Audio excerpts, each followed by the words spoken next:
Bismillah, alhamdulillah. Assalamualaikum warahmatullahi wabarakatuh. Alhamdulillah, alhamdulillahi rabbil alamin. Wa bihi nasta'inu ala umuri dunya waddin. Wassalatu wassalamu ala rasulillah wa ala alihi wa sahbihi wa mawalah. Asyhadu an la ilaha illallah wahdahu la syarikalah.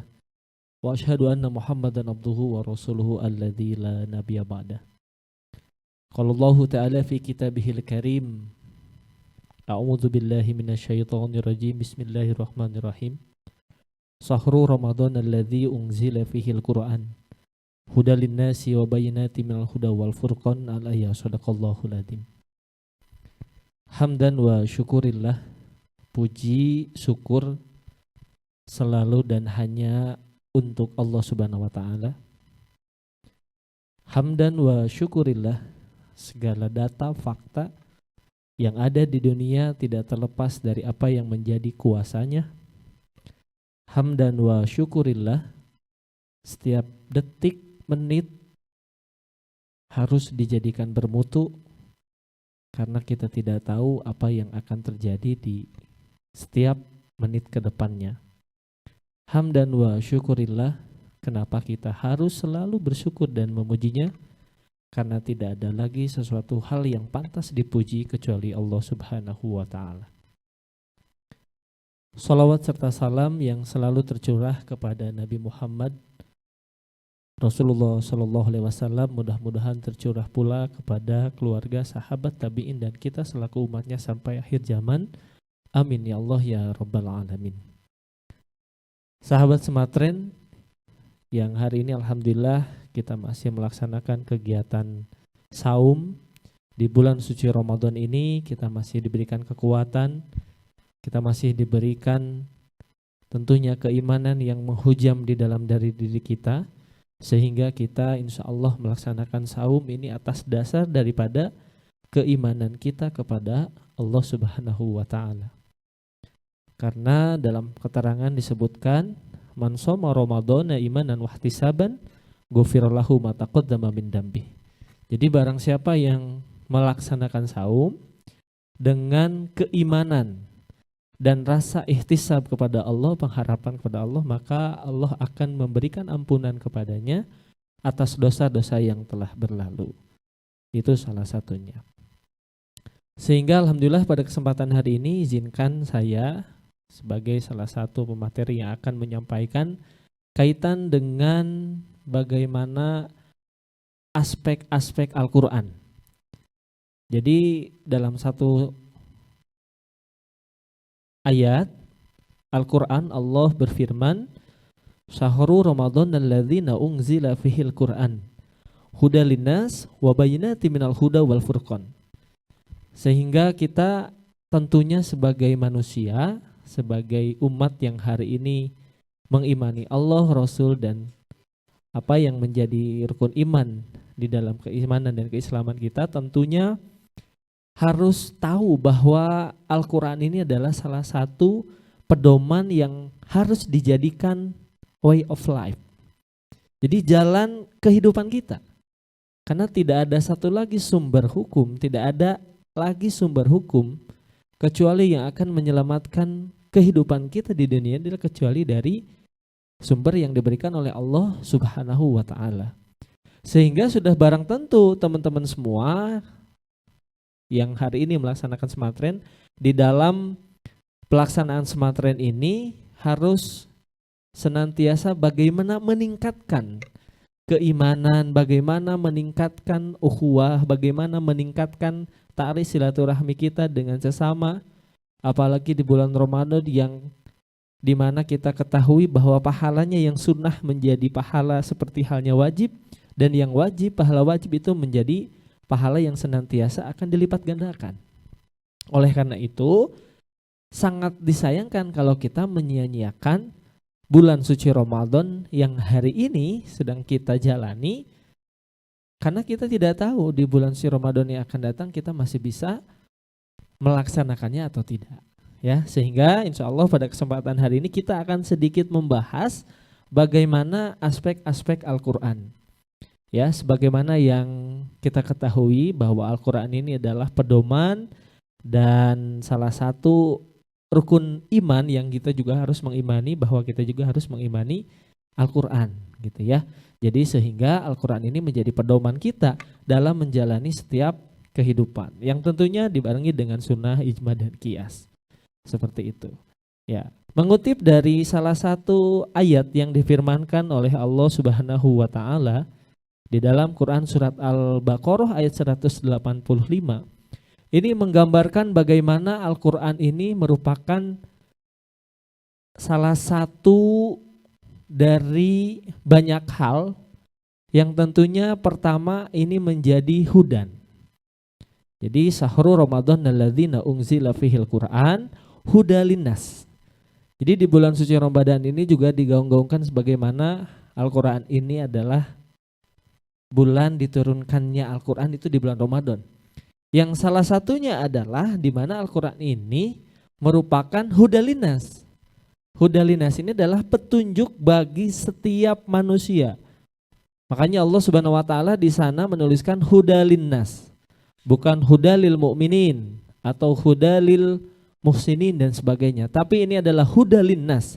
Bagaimana petunjuk untuk semua manusia yang hidup di dunia. Wa bayyinati minal huda wal furqan, dan merupakan pemisah, furqan atau pembeda. Ya, furqan ini merupakan pemisah dari apa? Dari hak dan batil, dari kebenaran dan kebatilan. Jadi Al-Qur'an ini dengan kita mengetahui Al-Qur'an, tentunya kita akan mengetahui mana yang hak, mana yang batil, mana yang benar, mana yang salah. Itu salah satunya. Oke, kita lanjut lagi di dalam pembahasan aspek-aspek Al-Qur'an ini. Ini kita buka referensi supaya tidak terlalu melebar kemana-mana, teman-teman semua. Bagaimana Al-Qur'an ini juga mempunyai pengertian. Di beberapa pengertian disampaikan bahwa Al-Qur'an ini merupakan salah dari para ulama gitu ya, dari berbagai keahlian dalam bidang bahasa, ilmu kalam, usul fikih dan lain sebagainya. Dari definisi tersebut sudah tentu berbeda satu sama lain karena penekanannya berbeda-beda. Jadi kalau memang kita menemukan bagaimana definisi Al-Qur'an ini, ada yang mengatakan begini, ada yang mengatakan begini, ada yang mengatakan itu, tentunya itu berdasarkan keilmuan yang memang masing-masing para ulama itu akan beda di penekanannya. Tapi bukan berarti kata ulama ini Al-Qur'an itu misalkan sebuah bla bla bla, ulama ini bla bla bla sehingga ada perbedaan gitu. Tapi sama-sama sebetulnya yang jadi perbedaannya adalah penekanannya gitu. Sehubungan hal di atas, maka pengertian Al-Qur'an secara etimologi atau secara bahasa itu adalah bacaan atau yang dibaca. Al-Qur'an juga merupakan bentuk masdar yang diartikan dengan arti Islam maf'ul, yaitu makru, artinya yang dibaca.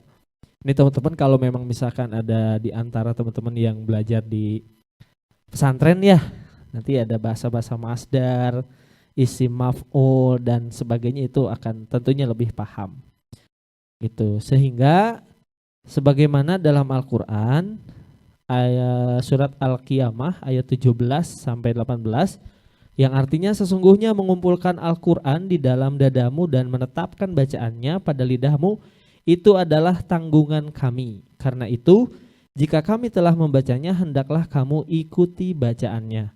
Gitu. Jadi itu merupakan salah satu pengertian daripada Al-Qur'an secara bahasa. Jadi Al-Qur'an itu bacaan gitu ya, atau yang dibaca. Tuh, dalam salah satu ayat yang lainnya dalam surat Al-Hijr ayat 87 Allah Subhanahu wa taala berfirman, dan sesungguhnya kami telah berikan kepadamu 7 ayat yang dibaca berulang-ulang dan Al-Qur'an yang besar-besar. Nah, ini merupakan pengertian dari Al-Qur'an itu sendiri secara bahasa itu adalah bacaan atau yang dibaca Al-Qur'an itu. Lalu pengertian secara terminologisnya atau istilahnya ini menurut Subi Saleh para solehin gitu ya, sebagaimana yang dikutip oleh Mas Fuk Zuhdi, yaitu Al-Quran itu adalah secara terminologis ya, atau secara istilahnya, Al-Quran adalah firman Allah yang bersifat mukjizat sebagai bukti kebenaran atas kenabian Muhammad yang diturunkan kepada Nabi Muhammad, yang tertulis di dalam mushaf-mushaf yang dinukil atau diriwayatkan dengan jalan mutawatir dan dipandang beribadah membacanya. Gitu. Jadi Al-Quran secara ini satu saja kita ambil pengertiannya secara terminologis. Al-Quran itu huwal kitab, adalah firman Allah yang bersifat mukjizat. Jadi ini merupakan sifatnya mukjizat. Sebagaimana kita ketahui bahwa Al-Quran juga adalah mukjizat, salah satu mukjizat daripada Nabi Muhammad Rasulullah SAW sebagai bukti kebenaran atas kenabian Muhammad. Jadi Al-Quran itu adalah sebagai bukti kebenaran atas kenabiannya Nabi Muhammad SAW yang diturunkan kepada Nabi Muhammad dan yang tertulis di dalam mushaf-mushaf yang dinukil atau diriwayatkan dengan jalan mutawatir dan dipandang beribadah membacanya. Gitu, secara terminologis. Jadi Al-Quran selain salah satu mukjizat, pengertiannya itu juga merupakan salah satu ibadah ketika kita membacanya. Maka dalam salah satu keterangan disebutkan bahwa katakanlah bahwa alif lam mim itu bukan satu huruf, tapi terdiri dari alif, lam, dan mim, 3 huruf. Di mana satu hurufnya itu mempunyai 10 kebaikan. Jadi kalau misalkan kita membaca Al-Quran alif, lam, mim itu ada 3 huruf yang kita baca, berarti 30 kebaikan yang sudah kita tabur atau tabung buat diri kita. Itu salah satunya adalah pengertian daripada Al-Quran gitu ya, secara terminologis. Jadi sekali lagi teman-teman Smartren yang ada di rumah yang menyaksikan materi pada kali ini, kita mengerti bahwa Al-Quran secara bahasa atau etimologis itu bacaan atau yang dibaca. Itu kalau untuk secara pengertian terminologisnya tadi adalah firman Allah, artinya ini adalah kalam yang memang langsung difirmankan oleh Allah, bukan atas daripada perkataan Nabi Muhammad. Karena ada salah satu juga yang bertanya bahwa Al-Quran ini katanya yang ditulis oleh Nabi Muhammad. Sedangkan ketika pada saat itu diuji, kalau memang ini adalah tulisan Muhammad, coba buatlah, kata Allah itu, salah satu huruf atau ayat yang mirip dengan Al-Quran. Sehingga tidak bisa membuktikannya bahwa ini menunjukkan Al-Quran ini adalah firman Allah Subhanahu wa Ta'ala. Gitu ya, yang bersifat mukjizat tadi kepada Nabi Muhammad dan diberikan kepada Nabi Muhammad. Gitu. Untuk selanjutnya, ini kita akan langsung saja masuk kepada aspek-aspek Al-Quran. Ya, dari aspek-aspek Al-Quran ini, di mana mungkin kita lebih kepada fungsi ya teman-teman. Di mana fungsinya itu, pertama fungsinya Al-Quran itu atau aspek Al-Quran itu sebagai mukjizat. Mukjizat untuk siapa? Mukjizat Nabi Muhammad, yang membuktikan bahwa Nabi Muhammad adalah Nabi dan Rasul daripada utusan oleh Allah Subhanahu wa Ta'ala. Ya, yang dimana ini bukan ucapan atau ciptaan sendiri. Ya, jadi benar-benar kalamullah atau yang memang langsung dibuat oleh Allah. Ya, jadi salah satu fungsinya adalah sebagai mukjizat daripada Nabi Muhammad Shallallahu Alaihi Wasallam. Ya, ini kita bisa melihat juga referensinya di salah satu Quran surat Al-Baqarah ayat 23, di mana di sana dijelaskan, dan jika kamu tetap dalam keraguan tentang Al-Quran yang telah kami wahyukan kepada hamba-hamba kami, yaitu Muhammad, buatlah satu surat saja yang semisal Al-Quran itu dan ajaklah penolong selain Allah jika kamu orang-orang yang memang benar. Nah, ini adalah pembuktian jawaban Allah daripada pertanyaan-pertanyaan yang pada saat itu ditanyakan oleh kafir Quraisy. Apakah yang menduga bahwa Al-Quran ini adalah tulisan atau perkataan Nabi Muhammad. Sehingga langsung Allah jawab dalam Quran surat Al-Baqarah ayat 23.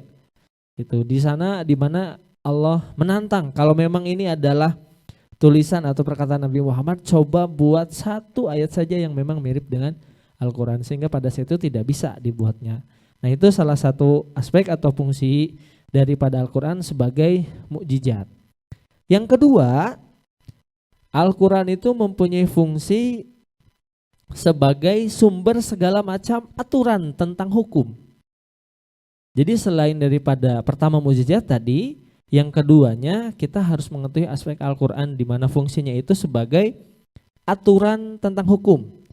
Jadi kaitan dengan sosial, ekonomi, budaya, pendidikan moral, itu sebagainya harusnya itu Al-Quran yang menjadi patokannya. Ya, jadi hukum yang mengatur kita, hukum yang terdiri daripada apa yang akan kita lakukan di dunia ini itu harusnya adalah Al-Quran. Sehingga ini tadi disampaikan menjadi way of life gitu ya. Jadi jalan kehidupan untuk setiap manusia yang beriman tentunya kepada Allah Subhanahu wa taala, dia harus meyakini bahwa Al-Quran ini adalah hukum tertinggi yang dimana mengatur tentang bagaimana sosial, hukum, budaya, pendidikan, moral dan sebagainya. Sebagaimana kita ketahui bahwa Al-Quran ini merupakan lengkap di dalamnya gitu, yang mengatur bagaimana pola kehidupan yang seharusnya dijalani. Makanya kan dalam satu riwayat dikatakan ketika kita memang mengharapkan kehidupan dunia ini, kehidupan dengan kebahagiaan, maka berpegang teguhlah kepada dua warisan yang telah Rasulullah wariskan, yaitu Al-Quran dan As-Sunnah. Quran dan Sunnah yang kita harus pegang. Seperti itu. Jadi yang keduanya sebagai sumber segala macam aturan tentang hukum. Itu jadi salah aspek daripada Al-Quran. Yang ketiga, ini aspeknya sebagai hakim. Sebagai hakim yang diberi wewenang oleh Allah untuk memberikan keputusan mengenai beberapa masalah yang diperselisihkan di kalangan pemimpin-pemimpin agama. Dan dari bermacam-macam agama sekaligus sebagai korektor yang mengoreksi kepercayaan-kepercayaan atau pandangan-pandangan, anggapan-anggapan yang salah di kalangan umat beragama. Jadi artinya sebagai hakim ini adalah sebagai rujukan yang nanti menjadi sebuah keputusan.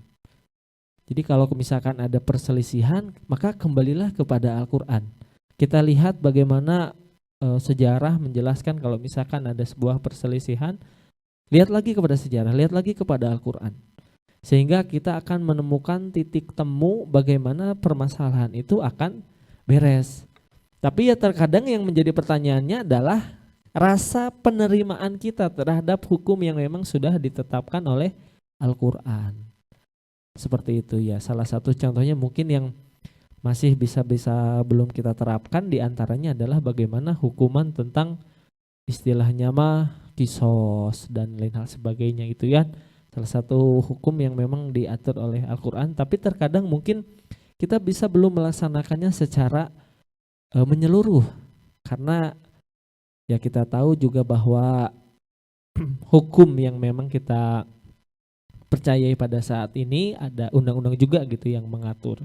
Sehingga Al-Quran ini bukan dalam artian tidak diterapkan, mungkin cuman untuk beberapa hukum yang memang sifatnya masih belum bisa diterima secara universal, ini akan menjadi sebuah polemik juga yang sebetulnya ini sebagai mayoritas gitu harus meyakini bahwa Al-Quran adalah salah satu hukum yang memang harus kita pegang dalam melakukan sebuah keputusan gitu. Jadi balik lagi kepada Al-Quran, Jadi itu 3 aspek yang memang atau fungsi daripada Al-Quran sebagaimana kita ketahui dalam referensi ini.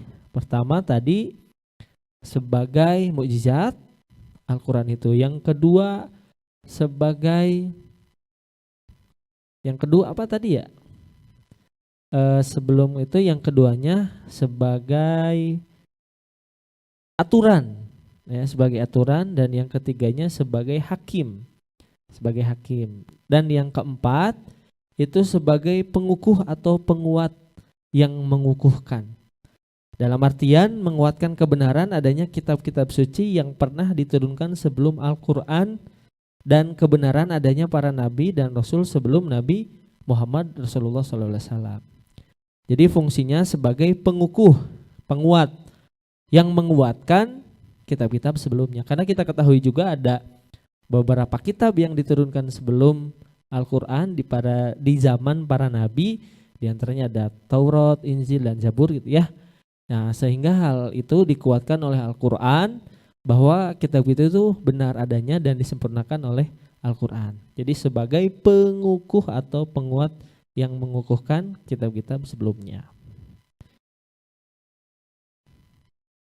Itu salah satu daripada 4 fungsi atau aspek ya, aspek Al-Qur'an. Di antaranya dia aspeknya sebagai mukjizat, kedua sebagai aturan, yang ketiga sebagai hakim, dan yang keempat sebagai penguat yang menguatkan atau mengukuhkan kitab-kitab sebelumnya.